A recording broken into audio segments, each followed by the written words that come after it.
And after back and forth from the prosecution and the defense, the federal judge said that she found probable cause in the alleged kidnapping and robbery charges that Williams Jr. faces and involving Atlanta rapper Gucci Mane. Pooh Shiesty just got denied bond, and the energy in that packed federal courtroom was tense. A reporter sitting right behind him said that the moment an agent began laying out the accusations, everything shifted quickly. As each claim came up, kidnapping, robbery, and possession of a weapon, Pooh Shiesty kept shaking his head, clearly not agreeing with what was being said, but it didn't change the situation at all. The judge looked straight at him and made it crystal clear there wasn't a single option left on the table. No house arrest, no ankle monitor, no bond, nothing. She basically said every possible chance had already been given, and there was nothing else she could offer him at this point.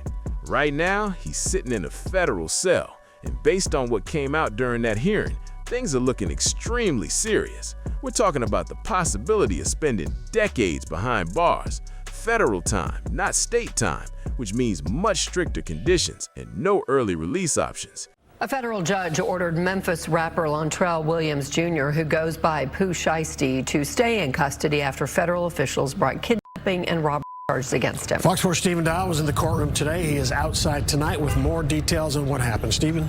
And what really makes this situation hit hard, he had just gotten out not too long ago. He already served 3 years on previous charges and walked out in October 2025 wearing an ankle monitor. But prosecutors are now claiming that after gaining that freedom, he allegedly got involved in setting up a robbery and kidnapping, targeting the CEO of his own record label, the same person who helped launch his career. Gucci Mane's lawyer came out strong after the hearing, speaking directly to reporters and questioning everything. He pointed out there was no contract, no footage of any signing, no weapons recovered, no jewelry found, none of the physical proof people expected. Still, the judge ruled that there was enough probable cause to move forward, and now Pooh Shiesty is locked up with no clear way out. So, let's break this whole situation down, because what came out in that courtroom had people talking heavy. The defense is already challenging the claims, and conversations haven't slowed down since April 1st. Steve, I sat directly behind Lontrell Williams Jr., who you guys said goes by the rap name Pooh Shiesty, for the entire hearing in the very small, tightly packed courtroom. And after back and forth from the prosecution and the defense, the federal judge said that she found probable cause in the alleged kidnapping and robbery charges that Williams Jr. faces and involving Atlanta rapper Gucci Mane. And as the FBI special agent was giving testimony, I could see Williams Jr. shaking his head multiple times in disagreement with all of the allegations being laid out against him. This incident happened back in January, and federal officials actually charged and arrested multiple individuals, including Williams' father and another rapper known as Big 30 and other suspects last week. Things have been heating up non-stop, and there's a lot to unpack here. To really understand how things reached this point, you have to go back, way back. Pooh Shiesty, whose real name is Trail Williams Jr., is a Memphis rapper who rose to fame under Gucci Mane's 1017 label. Gucci gave him that major spotlight, and Shiesty took full advantage of it. His track Back in Blood took off, and that whole Shiesty season run had serious momentum. For a moment, he was one of the biggest names out, but here's where things started going left. In 2021, he caught a federal firearms case out of Miami tied to an incident at a Bay Harbor Islands hotel that left multiple people hurt. He later pleaded guilty to a firearms conspiracy charge and was sentenced to 63 months. That's over 5 years. In reality, he served around 3 years before being released in October 2025. The moment he got out, he was placed on an ankle monitor with strict conditions, no access to weapons, and no involvement in any illegal activity. Williams has a record deal with Atlanta rapper Gucci Mane under the new 1017 record label. The FBI says that Pooh Shiesty pointed an AK-style pistol while demanding to be released from his contract. Investigators say that they were able to track Williams from his ankle monitor and photos suspects allegedly posted on social media. In court, Williams Jr. legal team argued that there's many holes in the FBI's narrative of what happened. We didn't hear today is there is no contract, this mystery contract. They have no contract. They have no video of this alleged signing of a contract. They have no guns. They have no jewelry. They have none of that physical evidence. What they have is they have allegedly 5 individuals, one of them being a very well-known individual that is allegedly cooperating with the government and making these allegations against my client and many more. These were basic rules, exactly the kind of rules you'd expect someone fresh out after 3 years to follow without slipping once. But according to federal prosecutors, that's not how this played out. They claimed that only months after being released, Pooh Shiesty allegedly got pulled into something that could change everything for him in the worst way possible. By that point, the connection between Pooh Shiesty and Gucci Mane had reportedly been getting rocky for a while. There was talk of problems over the contract, and reports said Shiesty wanted out of his deal with 1017 Records. Things were getting real tense. Social media posts felt shady, industry chatter kept getting louder, and people around the scene could tell the vibe was off. Still, nobody expected the drama to reach this level. Here's where the story takes a sharp turn.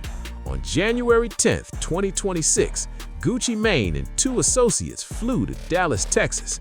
They believed they were heading into a business meeting at a recording studio, a professional sit-down to talk through contract issues and settle whatever problems were going on between Gucci and Shiesty. Williams Jr. produced an AK-style pistol and forced one of the victims to sign a release from the recording contract at the remaining conspirators displayed firearms and robbed the other victims of Rolex watches, jewelry, cash, and other high-value items.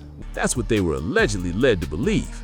But according to federal prosecutors, the whole meeting was allegedly arranged under false pretenses from the very beginning. Step by step, the federal affidavit lays out a version of events that sounds unreal. Gucci Mane and his 2 associates walked into that Dallas studio expecting a serious business conversation, not knowing the situation could turn into something much bigger. Pooh Shiesty was there. His father, Trail Williams Sr., was there. Memphis rapper Big 30, real name Rodney Wright Jr., was there too. And according to federal authorities, at least 6 more people were inside that studio, with several said to have traveled from Memphis just for this moment. That already raises eyebrows. Now here's where things take a serious turn. Prosecutors claim Pooh Shiesty allegedly asked to speak with Gucci Mane privately in one of the recording rooms, just the 2 of them, along with his father and Big 30. That kind of setup already feels off, pulling the head of your label into a closed room with your circle. The complaint alleges that on January 10th of this year, 3 music industry professionals traveled to Dallas for a scheduled business meeting. Lontrell Williams Jr. arranged this meeting purportedly to discuss the terms of his recording contract with one of the victims. As alleged, once these 3 men were inside the recording studio, Williams Jr. and 8 co-conspirators, several of whom traveled from Memphis, Tennessee, executed a coordinated armed takeover. That's not your typical business move. According to the affidavit, once that door shut, the situation escalated fast. Pooh Shiesty allegedly brought out contract termination papers and told Gucci Mane to sign them. When Gucci didn't agree and tensions started rising, prosecutors claim Pooh Shiesty then displayed what appeared to be an AK-style firearm to pressure him into signing. That moment right there shifted everything. But it didn't stop there. Authorities alleged that after the paperwork was signed, Gucci Mane was then relieved of personal items like his wedding ring, watch, earrings, and cash. And when they all stepped back out into the main area, things reportedly got even more intense. Prosecutors say others involved allegedly showed weapons toward the 2 remaining individuals in the studio. One person, identified in court documents only as MM, was reportedly put in a chokehold and nearly lost consciousness. Big 30 allegedly stood by the door, blocking any exit and making sure nobody could leave. Take a second to process that, because according to federal prosecutors, this wasn't random or sudden. multiple people allegedly carrying weapons, exits being blocked, physical force, and legal documents being signed under pressure. That's how authorities are describing it. And as described further in the complaint, within hours of leaving the Dallas studio, a number of the defendants were on social media displaying some of the items that appeared to be the jewelry that had been robbed from the victims. They're calling it a federal kidnapping case, and those kinds of charges come with extremely serious consequences. This isn't something minor at all, and here's where it starts to look even more calculated. According to federal investigators, several of the individuals involved reportedly traveled from Memphis to Dallas specifically for this meeting. That's not random. That suggests planning.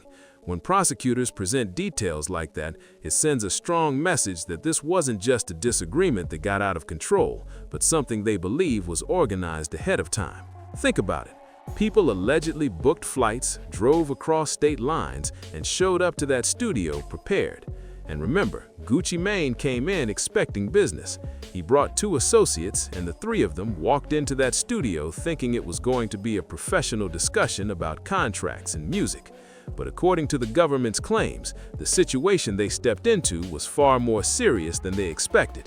That's the version of events prosecutors are laying out, and when it's presented like that in court, it creates a very intense picture for the judge. After January 10th, word started spreading fast. Conversations picked up everywhere, rumors were flying, but federal authorities didn't act right away, which only added more mystery to the situation.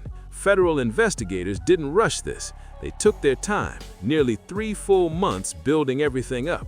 And here's the part that made Pooh Shiesty's situation even more serious.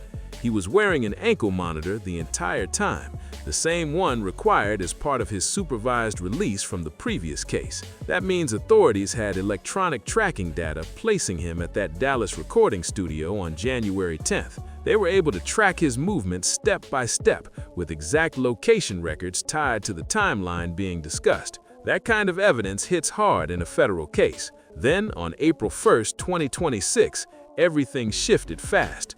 Authorities made their move, and they came in strong. Agents carried out a federal search and arrest warrant at the Williams family home in Cordova, Tennessee, a suburb of Memphis.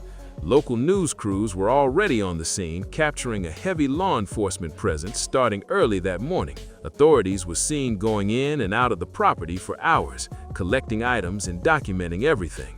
Neighbors even reported hearing loud tactical devices during the operation, adding to the intensity of the moment. Pooh Shiesty was taken into custody at that location, and his father was also detained there. Across multiple cities, Dallas, Memphis, and Nashville, 8 of the 9 individuals connected to the case were picked up that same day. The 9th person was later located and taken into custody in Atlanta. In total, 9 people are now facing federal charges tied to what allegedly happened inside that Dallas studio. And here's another detail that raised even more attention.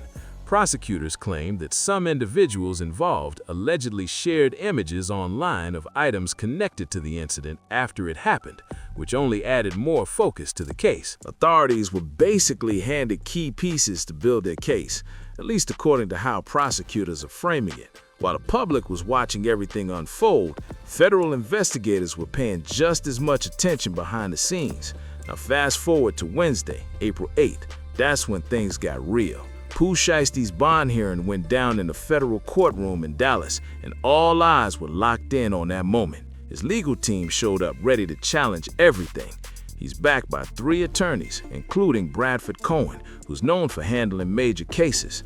And according to a reporter sitting right behind him in that packed courtroom, Pooh Shiesty reacted to nearly every statement made by the agent. As the allegations were being laid out, he kept shaking his head again and again, clearly disagreeing with what was being said. You could tell the weight of the situation was hitting hard. He's sitting there and listening as the government presents a case that could impact the rest of his life, and all he could really do in that moment was react. But outside the courtroom, his legal team didn't hold back. Cohen spoke to reporters and suggested that authorities may have taken several months to bring charges because the statements from the alleged victims didn't fully line up. That's a major point. He's hinting that the case might not be as solid as it seems. Then things got even more interesting. Cohen mentioned that there are reportedly 5 individuals cooperating with investigators, and one of them is said to be a well-known figure making claims against his client. He didn't say any names, but people are already speculating heavily about who that could be. Another attorney on the team, Bob Helms, also pushed back strongly against the government's narrative. He explained that what's being presented might look straightforward on the surface, but in the music business, situations can be far more complicated than they appear. The defense is clearly building the argument that this situation isn't as simple as federal prosecutors are making it seem. And this is where they really started challenging key points. Cohen broke it down directly. He said there's no contract, the very document that prosecutors claim Gucci Mane was pressured to sign. According to the defense, it hasn't even been presented. No footage of any signing, no weapons recovered, no jewelry found, none of the physical evidence people would expect in a case like this. Cohen made it clear to reporters that in his view, the case leans heavily on witness statements, and those statements could come with personal motives behind them. That's a major angle the defense is pushing right now. It gets even surprising. During testimony, authorities acknowledged that they have not interviewed Gucci Mane or the other individuals described as victims. The Dallas Police Department initially responded back in January, and even now, federal investigators confirmed they haven't conducted full interviews with those involved. That detail alone raises a lot of questions. Think about that for a second. The people at the center of the situation haven't fully spoken with federal agents yet, and charges are already moving forward. The defense is definitely going to use that point as they continue to fight this case. But when it came to the bond decision, none of those arguments changed the outcome. Judge Renee Harris focused on the bigger picture. She considered that Pooh Shiesty was already on supervised release at the time these events allegedly took place. The judge looked at every single condition the court had already given him and came to a serious conclusion. According to what was presented, he allegedly violated those conditions, and her response was direct. She told Pooh Shiesty, "I can't find any condition to offer that hasn't already been granted to you." That statement hit hard. Think about what that means. The court had already allowed house arrest. They already required an ankle monitor. They already gave multiple chances for him to remain free while meeting the terms of his supervised release. And now, based on the allegations, the judge is saying there's nothing left to offer. From her perspective, every option has already been used. So the decision was clear. Bond denied. Prosecutors argued that there's credible evidence suggesting the meeting with Gucci Mane was arranged under false pretenses. That shifts the narrative away from something spontaneous and towards something they believe was planned ahead of time. In the official detention order, the judge stated that based on the evidence presented during the hearing, the court found probable cause related to the charges in the complaint. That means he remains in custody. No bail, no house arrest, no release conditions at all. And this situation isn't just affecting Pooh Shiesty alone. Others connected to the case are feeling the impact too. His father, Trell Williams Sr., was initially granted a $250,000 bond with a $25,000 cash requirement by a judge in Memphis and placed on house arrest. That move from federal prosecutors changed everything fast. They pushed to have that bond taken away, arguing that the situation was way too serious to allow any kind of release. From their point of view, this wasn't just a one-person situation. This was a coordinated case involving multiple people, and they weren't taking any chances. At the same time, the spotlight on everyone connected to this case kept getting bigger. Each new detail coming out of court added more pressure, and it became clear this wasn't slowing down anytime soon. The government is building this case piece by piece, and they're making it clear they believe the evidence supports their claims. Meanwhile, the defense is still standing firm, pushing back on every angle. They're questioning the timeline, the lack of physical evidence, and how the investigation has been handled so far. This is shaping up to be a serious legal battle, with both sides locked in and not backing down. And looking ahead, things could get even more intense.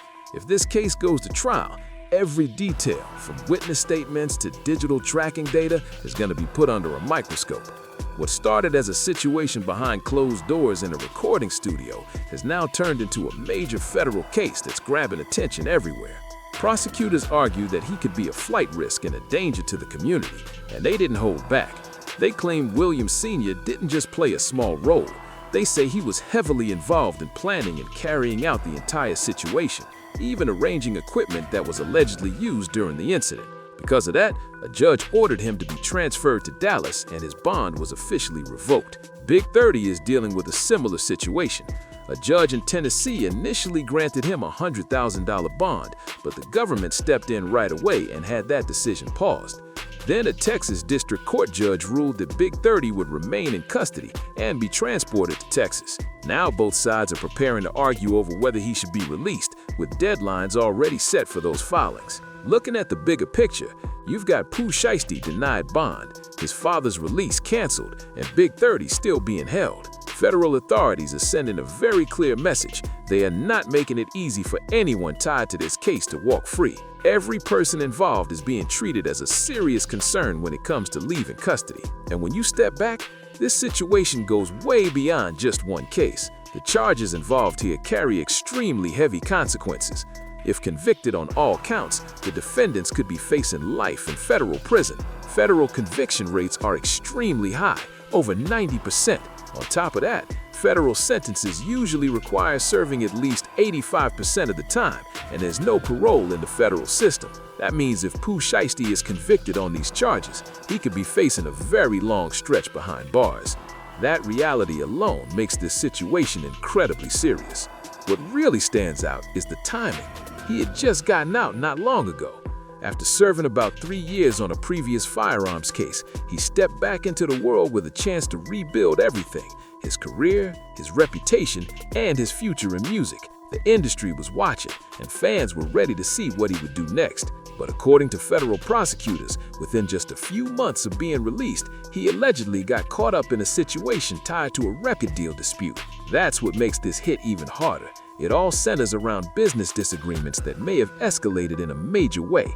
Now, nobody outside that room can say for sure what really happened. That's for the courts to decide.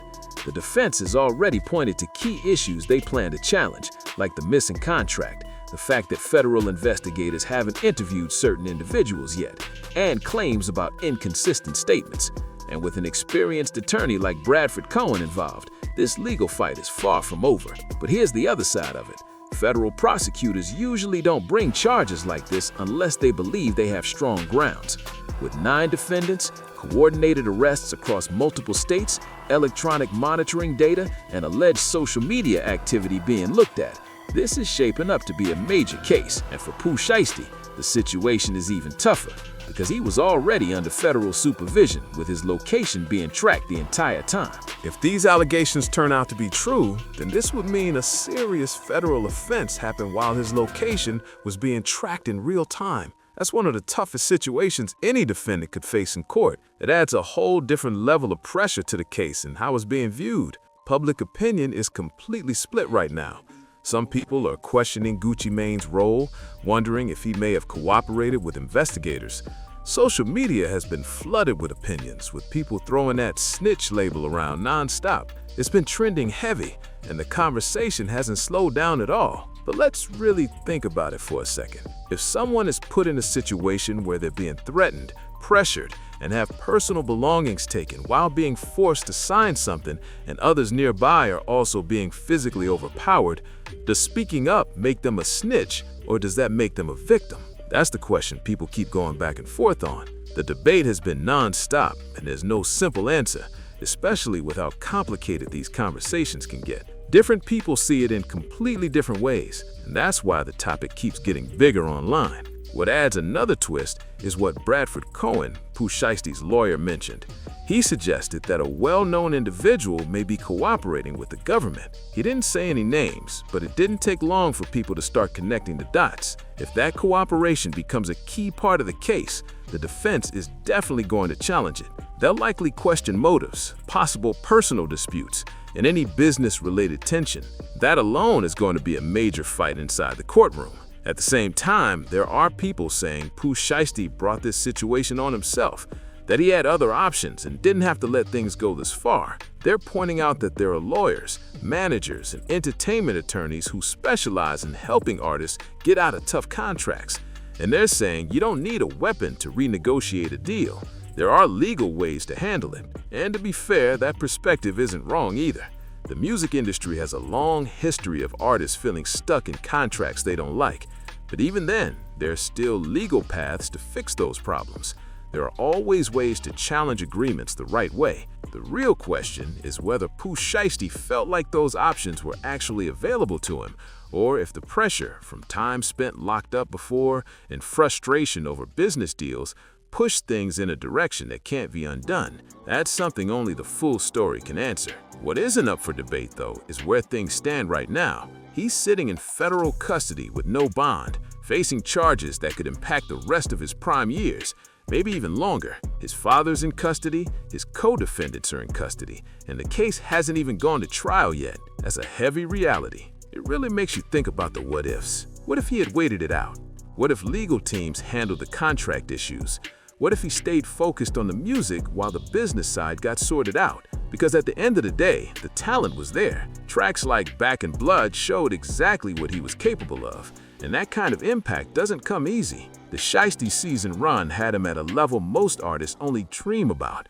He had a strong fan base behind him, and the moment he stepped back into the spotlight after release, the opportunities were there. Labels would have been reaching out, collaborations lining up, and all he really had to do was stay focused, follow the rules of his supervised release, and give it a little time. If he had done that, he could have had full control over his future. New deals, launching his own label, even going fully independent. The possibilities were wide open, but according to federal authorities, things didn't go that route. They allege he made decisions that escalated a business dispute in a serious way instead of handling it through legal channels. Now, the same federal system that allowed him back out is the one deciding what happens next, and the stakes couldn't be higher. It could mean years, even decades, depending on how this plays out. This case is nowhere near finished. The defense has key points they're going to push hard: the missing contract, the lack of direct interviews, and the claims around a cooperating witness. All of that is going to come into play in a big way. If this goes to trial, it could easily become one of the most talked about legal battles in hip-hop. But as of right now, Pooh Shiesty is sitting in a federal holding facility with no bond, no release conditions, and no clear path to freedom before trial. And as this case keeps unfolding, more details are expected to come out, and each one could shift how everything is being viewed. Court filings, witness statements, and any new evidence could change the direction of the entire situation in a major way. Right now, both sides are getting ready for what could be a long legal process. The prosecution is focused on building a strong, detailed case, while the defense is preparing to challenge every claim and highlight any weak spots they can find. That back and forth is only going to get more intense as time goes on. There's also a lot of attention on how this could impact everyone involved beyond just the courtroom. Careers, reputations, and future opportunities are all on the line here, and the outcome could leave a lasting mark for years to come. That's why so many people are watching this closely. At the center of it all, Pooh Shiesty is still waiting, with everything hanging in the balance. No bond, no release, just time passing as the case builds. Right now, his father is in custody as well, and his co-defendants are spread across different federal facilities. Meanwhile, the government is putting together a case they clearly believe is strong enough to keep all 9 defendants locked up for a very long time. That's the reality of the situation as it stands today. So the big question is, what do you think? Can the defense create enough doubt to challenge this case, or is Pooh Shiesty facing serious consequences here? This is one of those situations where every detail matters and opinions are all over the place. Drop your thoughts down in the comments. I want to hear what you think about all of this. And if you're new here, hit that like button and subscribe so you don't miss any updates, because this case is far from over and there's a lot more to come. Stay tuned and stay safe.